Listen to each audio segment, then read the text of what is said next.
একটু ভিজলেই তার নাকের পলিপাসে বা ঠান্ডার সমস্যাটা বেড়ে যায়।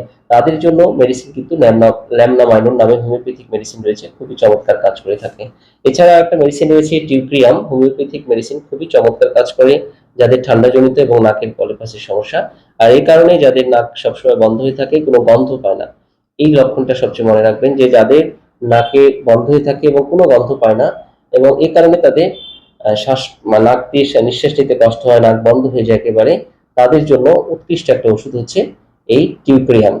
এছাড়া আরেকটা মেডিসিন রয়েছে হচ্ছে ক্যালিব্রাইকম, খুবই চমৎকার একটা মেডিসিন, যেটা হচ্ছে নাকের পলিপাসে এবং পলিপাসের কারণে নাকের মধ্যে যে ঠান্ডা সর্দিগুলো লেগে থাকে, এই সর্দিগুলো একেবারে সুতার মতো লম্বা টান দিলে বের হয়ে আসে এবং তার কপাল ও পেছনের ব্যথা থাকে, বিশেষ করে সামনের দিক থেকে ব্যথাটা ছড়িয়ে যায়, তাদের জন্য কিন্তু এই ক্যালিব্রাইকম মেডিসিনটা ভালো কাজ করে থাকে।